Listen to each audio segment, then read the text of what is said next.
Hey guys, Dan The Wolfman for ProMMANow.com with the Huntington Beach bad boy, Tito Ortiz. How's it going today? Doing really good, man. You got to get with the update on the news. It's People's Champ, no longer. The People's Champ. Yeah, it's no longer bad That's boy. right. Bad People's boy's Champ. gone. Boy's gone. I'm a man now. You know, I want my kids to look up to me as the People's Champ. I have so much I've done for this sport, and you know, so much as my fans gave to me to be where I am today. So I got to be thankful for my fans. That's why I'm the People's.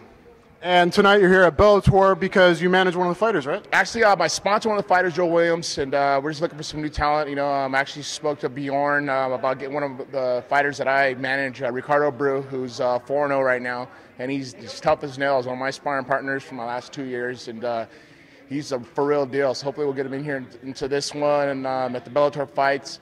You know, at 185, and I mean, he's for real. He's for real. All right, we'll keep an eye out for him. Yep. Who else we got? We got Cyborg. Cyborg, actually, possibly signing a deal with UFC. You know, we're in the works with work with them. You know, still working tight with Dana, so hopefully be able to make the ends meet and make it happen. You know, everyone wants to see, of course, Cyborg versus Gina Carano. Or not Gina Carano, but Ronda Rousey. And, you know, I think Cyborg will crush her. He just, they wanted to cut down to 135, which is, I believe, is unhealthy for Cyborg because she's been fighting at 145 for the last 6 years, 7 years now. Defended her title over 5 times now at 145. But they wanted to cut down. That's the weight class that they think it's is now Ronda's weight.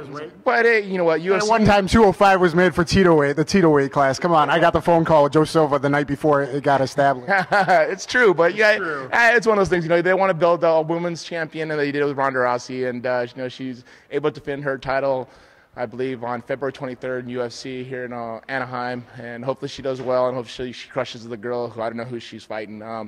But like I say, Cyborg is for real deal. I mean, I've never trained with a woman before besides Cyborg, and when I got my management company, I signed her because I was like, if I got a chance to sign a champion and a fighter, it would be for sure the Cyborg. I saw her deadlift you when you had a triangle on her. That's pretty impressive. Locked. I know I'm tapping her, but at the same time, for a woman, 145-pounder, to pick me up off the ground and slam me on the floor. I mean, not slam me, but pick my body at weight. I mean, I'm 220, and she picked me up and dropped me on the floor.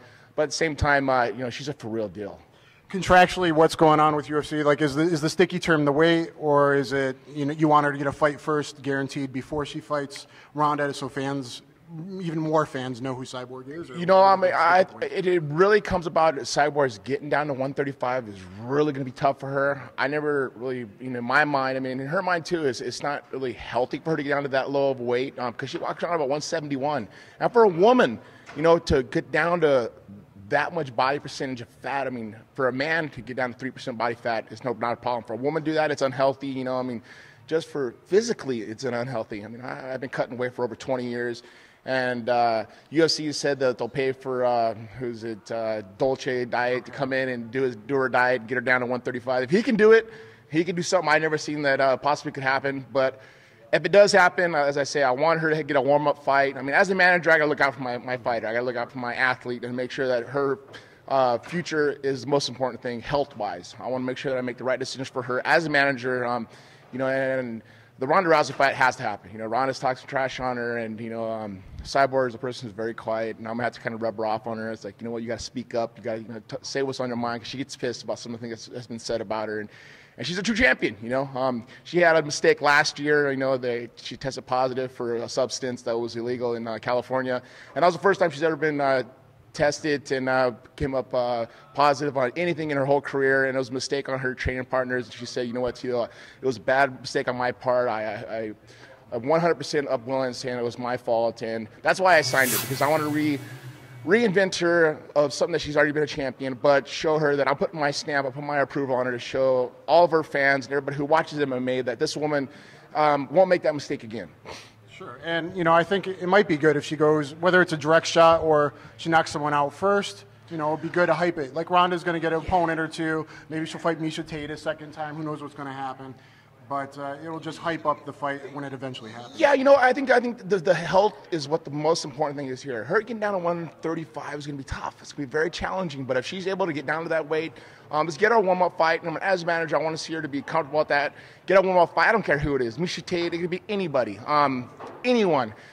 Cyborg is for real deal. She is. Does she even spar with her? She's knocking dudes out? No, she's knocking guys out. That's her deal. She spars with her husband. Her husband, who's for a 170-pounder, Cyborg.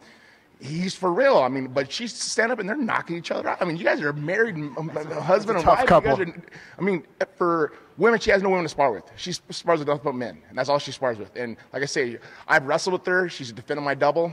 Yes, she's defending my double. You know, she picked up and she slammed me once. That was about it. I mean, I caught her in a triangle, of course. But at the same time, I mean, I ain't trying to rub anything off of her. She's a great champion. But at the same time, hopefully I'm able to uplift her and show her what the true champion she truly is. You know, she made a mistake last year, and I'm willing to put my stamp of approval on her to show that she's going to be in the next world champion UFC at 135. Okay, good. And how's Punishment Clothing doing? You know, Punishment Athletics, we're doing really well. We're actually working on a Walmart deal. Starfish brand is actually a sub-side besides Punishment that I'm trying to get just for MMA fans across the United States to have a stamp of approval of the Punishment Starfish behind them. And, you know, my nutrition line, Punishment Nutrition, is doing very well. My gym, Punishment Training Center in Huntington Beach. Everybody can go to punishmenttrainingcenter.com to check it out. I'm doing very well. And, you know, of course, my kids getting big. Actually, I go out to Arizona tomorrow with my son Jacob for the state meet for wrestling. And, nice. I'm just trying to be a dad, trying to be a businessman, now that I'm not fighting anymore. Do you recommend kids out there getting a wrestling program, getting athletics? You know, that's 100% for all kids out there. If, in any MMA, if you kids want to be champions, you got to start out by being wrestlers. You know, collegiate wrestlers, that's where it starts at. A lot of parents want to get their kids into sparring, into wrestling, or excuse me, into jiu-jitsu, and kids, no. Get them into wrestling. Start them out in grade school wrestling, high school wrestling, get their degree. And that's number one. With my kids, I tell them, you know, my son Jacob, who's 10 years old, I tell him, you know, he goes, Dad, I want to be a UFC fighter. I say, what's our deal, Jacob? He goes, okay, Dad, I understand. I get my master's degree first. Well, there we go. My daughter's 16 and she's wrestling her second year and she's like kicking butts. Yeah, I know, it's cool. I mean, you got to give them boundaries. You got to give them set goals through their lives. And I think as parents, we need to make that goal and those boundaries for our children. And wrestling is probably one of the biggest and greatest sports in the world today that could actually save a lot of children, as it did with me. You know, my true name is Jacob, and if anybody read the Bible, Jacob wrestled against an angel, and the angel beat Jacob, and he was saved. Well, wrestling saved my life, and hope a lot of kids who get into wrestling, they can save theirs also. Well, thank you very much. We haven't grappled or sparred in about 10 years now. Yeah, about 10 years, yeah. So, That's been a while. You know, Cobra Neck Crank, you're the only guy to win with it so far. When are guys going to start Cobra Neck Cranking people like you did at Condo? I know, right? I doubt they are. It's just one of those things. I was like House at Bakersfield. You know, Pope showed me the right way to do it, and I did it, and it worked. And now everyone's palming the head and can opener going to elbows, too. I mean, it's been a long time since anyone's done it. 10 years in the making, right? Yeah, right. All right, guys, go to prommmanow.com. Thanks, Tito. All right, pleasure, man.